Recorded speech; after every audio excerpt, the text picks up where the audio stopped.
everybody. Welcome back to Unapologetically Woman.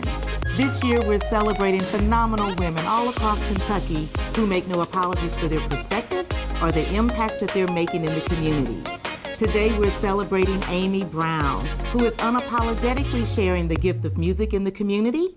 Amy is also a mom, a musician, and CEO of the Bob Brown House. Unapologetically Woman, Amy Brown, that's you. Welcome. Thank you. It's good to see you. Oh, I'm so glad that we're able to connect again. We go way back to early music lessons, over 20 years ago with my daughter? If she's 30, longer than that. Oh, well, we're not going to think about that. She was little, itty bitty. She was tiny. So let's talk about you. We're going to jump right in. Tell us about the Bob Brown House. The Bob Brown House has been in Lexington for, almost 50 years now, and was started by my dad as Lexington Housing for the Handicapped. My dad was a local pastor who had many ministries in the church to those that at that time would be considered marginalized. We had ministries to the divorced, the deaf, the blind.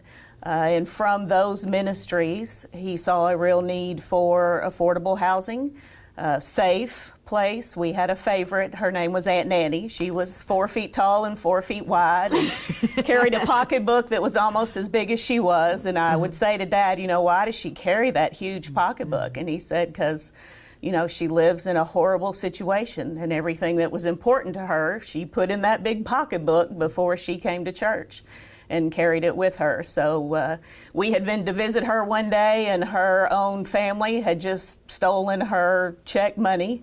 And, we walked out of there, and Dad said, I'm going to do something about that. And my dad was the type that didn't just talk the talk. If he said, I'm going to do it, then he did it. And that's how the Bob Brown House came to be. He built a place debt-free, got the community all around him, and they built the place has 14 apartments. And we've been there since 1974 was when we actually opened the doors. And so it's funny that you say when you've been there since 1974, and we're still finding kind of the same need in the community now because you're expanding the amount of apartments that you have available for folks. For years and years, it's been a real burden of mine to be able to expand. We operate on a very small budget and have never had the opportunity or the money on our own to do that kind of thing. But we receive calls literally every day, people looking for what we provide. So I was able to get connected with some people who were able to write some big grants and help us out. So yeah, we're adding on at our current location. That location will be called Independence Homes, and it's 24 new apartments. That's a big deal. We've also just purchased a new building on Cleveland Road that will be 18 more apartments. So, and both of those to open in less than a month. So the pressure is on. Yes. I know when you get almost at the finish line, it's something about being almost there. It's been really crazy the last month. I was so glad that you were able to give me a tour of your new facility, I guess maybe a couple of months ago now. I think that the people that live there are going to be in for quite a treat. Yes. It's very nice. It's very nice. Luxury. It's a beautiful place. And so how do people get involved and engaged if you have the need to live at the Bob Brown House or for independence living? We have several areas that we need help. I need to get the word out that we have these new apartments. We do have a waiting list, but it's not completely full, and we want to give people that opportunity. The best thing to do is to go to our website, bobbrownhouse.com, and there's a place there to fill out an application and email that back to us. That's the best way to get started with me, get your name on the list, and then I'll reach out to them back. But, we have a huge need for the community to get involved. As I stated before, our budget is very small, and probably about 25% of our budget has to come from community support. So I would really depend on our folks to help out, whether that's money or Do you use last volunteers, year, yes, or what do you last do? year with the COVID, I mean, we had people that were, we were one of those people out of toilet paper, so we had lots of people in the community just dropping toilet paper at the door, bringing canned goods. We often have places on Facebook for you to donate. Right now we have a wish list on Amazon for things we need. So we're furnishing 2 brand new kitchens that are going to feed 50 plus people. Just a whole huge gamut of needs that we have now. Wow, this is some really important work that you're doing, Amy. Thank and you. so I'm so glad and happy to be able to celebrate you. But that's not the only thing that you do. We talked about you being a musician and your work with music. Tell us about that. Well, I've been teaching piano and voice in Lexington since I was 14 years old, which is We don't care a how few long ago years that ago. was ago. A few years ago. No, more than 40 years I've been doing that and still do that today, teach every day after school. I've also been a music school teacher in Fayette County Public Schools. I've been playing for funerals at Millwards just about as long as I've been teaching piano. So that's over 40 years also. Well, and piano and church have always been kind of intertwined for you. Sure. You want to talk about that? Yeah, as I said, my dad was a pastor, and I started playing the piano for him at Trinity Baptist Church, again, about the age of 14, 15. So I've done that for many years. Right now I'm at Russell Cave Church of Christ over in Winburn, by one of your locations, and have been there 15 years maybe. And so if people love it. wanted to get their kids involved in music, why would you tell them that this was important? It's super important these days because music in schools has become unimportant. You know, that's the first thing that is cut. In fact, I was actually teaching piano at Harrison Elementary, and then that program was cut. So, you know, if your kids aren't getting it in school, then it becomes a parental responsibility to help your kids round out their education with music or instrument playing. So, yeah, it's real important. Well, and one of the linkages, especially because I'm from the early childhood world, is the influence that music has on early brain development. Exactly. You know, in children, in preparing them for later success in life. Right. It's a brain thing. It's a discipline thing. And it's supposed to be fun. Sometimes it's work, but it's supposed to be fun also and give them an outlet for their creativity and that kind of thing. Well, I know when my daughter was taking piano lessons, sometimes I just wanted to do something to her because she liked to go to the lessons, but she didn't want to practice. Yes. You know, so that's stressful. Well, like most things in life, it takes practice to be good. Well, look, she wanted to be good without the practice. That's and so exactly it. And she wasn't the only one, and won't be in the future, that's for sure. So with all of the work that you do with the Bob Brown House, with playing for a lot of funerals, the work that you do is so important to the community, but it's got to take an emotional toll on you at some point. How do you deal with managing the stress? What do you do for self-care? I'm a work hard, play hard kind of girl. So yeah, we love to travel. I have some hobbies that we were making fun of just a second ago, but you know, those things are important. I love my family. I love being with my family. So those times are down times. You know, I have a very supportive husband, and my children like me, and we enjoy spending time together. Now. They like you now.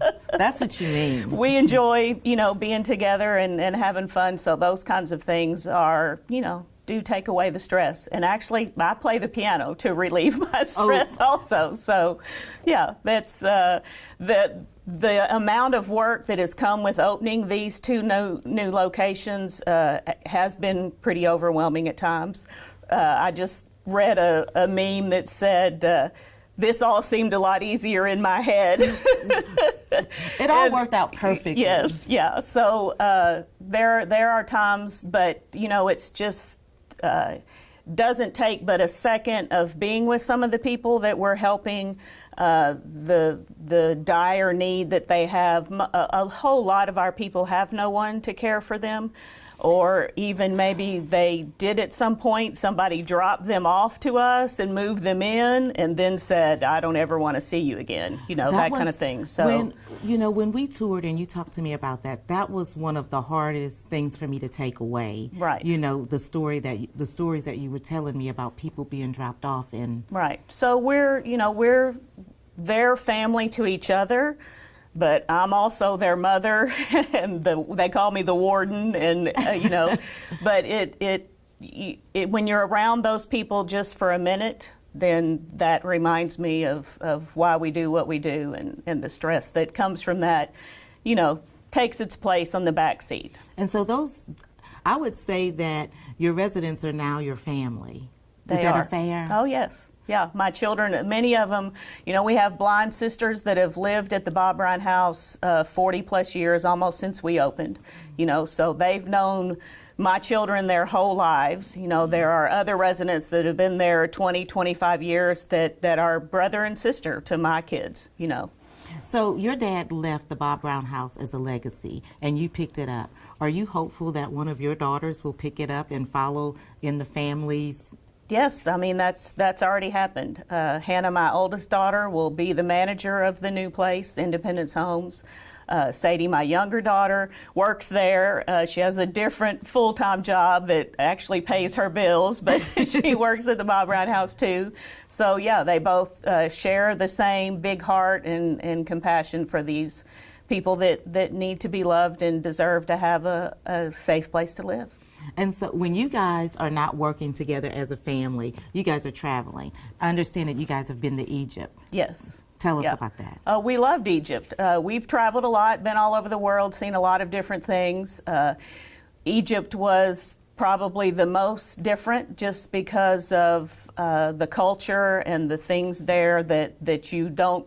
You can go to Europe and see things that you've heard about that are a little more westernized, but in Egypt, to walk in the pyramids, or we did the hot air balloon ride over the Valley of the Kings, stuff like that you'll just never forget. Nothing like it. Was there a feeling, when you talk about walking through the pyramids, was there a feeling that came over you or that you experienced during that time? Because it feels like it would be, I don't know, maybe I just try to get emotional about things. But. Oh, no, we love it. We love that feeling. We love new things. We love experiencing new things. We love old things, seeing things that have been around forever. So there were several places in Egypt that definitely were breathtaking like that to us. That temple in Karnak, we were there at night, just to see the beauty and the wonder of places like that. It's amazing. We love travel. COVID really knocked us down, and we're really anxious to get back on the trail. So you guys haven't been able to travel since COVID? Okay. We've done. Well, you've been a little distracted building a huge, massive living facility. It worked out pretty good that we were not really able, and now we're not really able to make any plans because both are getting ready to open. We really need to get that on the road successfully before we start to make any plans. But we got a few things in our mind. You got a few things in your mind and a few things on your plate. On my plate. Yes, you're exactly right. Yes, you do. So, Amy, I want to thank you so much, and we're going to continue. We're going to be cheering for you when the doors open over there. You're almost at the finish line. You're right. You'll get an invite. Yes, I expect you to be there. And I will be. I will be. So thank you so much for joining us today, but I want to leave you with the last word to young girls and young women who might be looking and thinking, I'd like to do something like that, but I don't know if I'm ready. I think that everyone needs to remember that one person can make a difference. I mean, it's really something that you have to keep in the front of your mind, because I think in society today, it's so big and there's so many options that oftentimes we just sit back and say, well, somebody else is doing it. But everybody needs to take part. Everybody can make a difference. I was no different than any other girl today. I've been put down because I was a woman. I've been put down because my dad was a preacher on TV. You overcome, you keep working. No, just always keep pressing to make a difference. You heard it from Amy. Always keep pressing to make a difference, and one person can make a difference. Continue to join us as we celebrate other women just like Amy who are making a difference in the community. I'll see you next time.